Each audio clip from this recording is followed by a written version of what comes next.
This is Sriram Prabhu, pursuing PGPM at IIM Trichy. I'm going to talk about poverty in India and how it can be reduced through the means of universal basic income. So let's understand what is a universal basic income first. So it is a form of social security in which almost all the citizens in the country receive an unconditional sum of money, either from the government or from the public institutions. So to summarize again, universal basic income is paid to almost everyone in the country. It is paid on an individual basis. It is paid unconditionally. There is no need to work. There is no precondition that any people has to work, and it is paid at regular intervals. And it is a mode of cash payment. Basically, it facilitates in direct transfer of the money. So, what is the need for UBA? UBA guarantees for all citizens the right to cover their basic needs. So, UBA is even more relevant for an developing economy like India than an advanced economy, because the reason is, like, if you know, our public distribution system is completely messed up, and we are not able to identify the poor from non-poor separately, and a lot of our welfare and subsidies does not reach the poor effectively.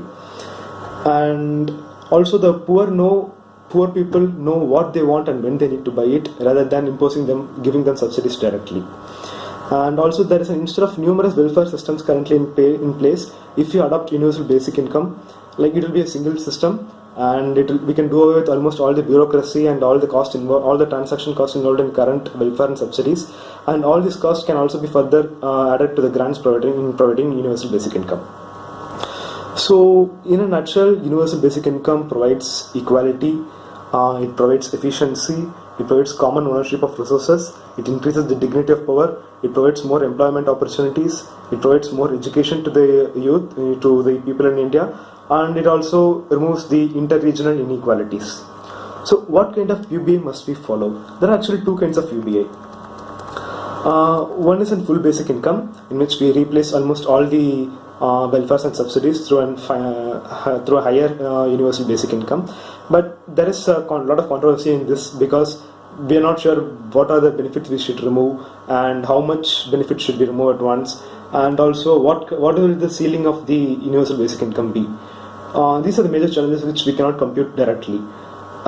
So what is the remedy for this is the partial basic income. So in partial basic income, like, we will not be substituting almost all the welfares, but we would cover the most basic essentials needed for people living in a country, and will provide income for that. So it can be a path towards a full basic income in the future. And India must adopt a partial basic income, as it cannot do away with all the welfare and subsidies at a single instant. So how are we going to implement this? So basic income systems, the universal basic income systems are funded either by taxations in a capitalist economy, or through the profits generated by the public enterprises in a socialist economy. In India, I would say it would be better done through the taxation, and we do not need too much tax to people on a higher rate, because there is further interesting way to do this. Let me explain this further. So if you see an acceptable level of universal basic income, we should consider the basic poverty line, which is defined by the Tendulkar Committee, and it is around 1,100 rupees per month per person. And if we almost give this amount of money to every individual for every month, it amounts to almost 12.5% of the GDP. This is an enormous amount of fund which we cannot afford. So but actually this is not this is the full basic income. What actually exactly is required is the partial basic income. So UNICEF has conducted a survey in Madhya Pradesh, and they have found that an average rupees of 450 per month per individual leads to considerable improvement in their social life.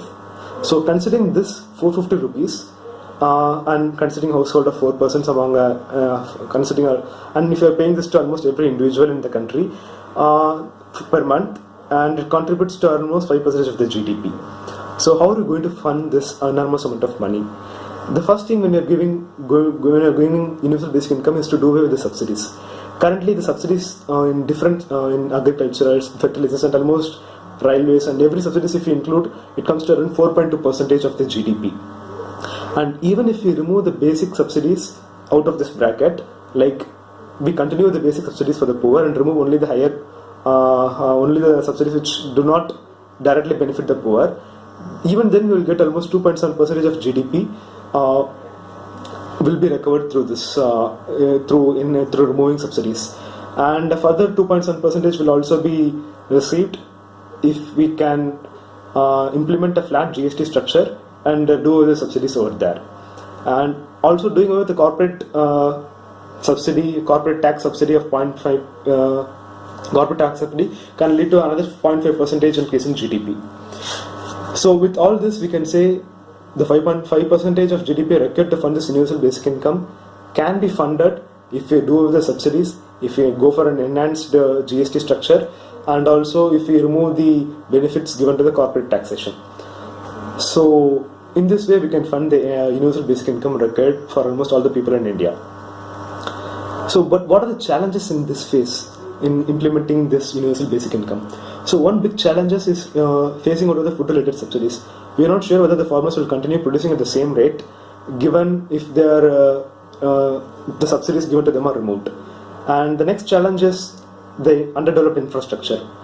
Currently, government has taken a lot of initiatives to bring all the people in financial inclusion, like giving bank accounts to everyone, such that we can transfer the benefits directly to them. But even then, still the number of banks and ATMs in rural India is very low compared to the other developing and developed countries in overall the world.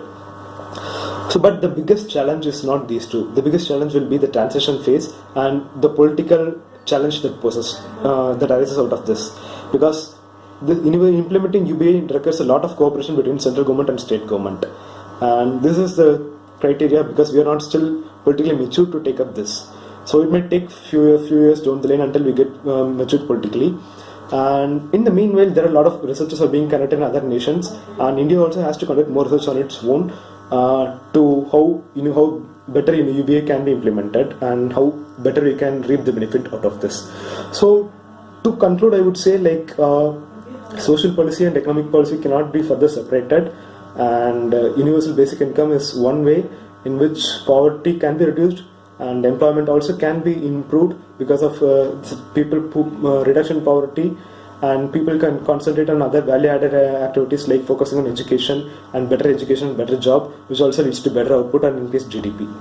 So I hope UBI will be implemented in the future in India. Thank you.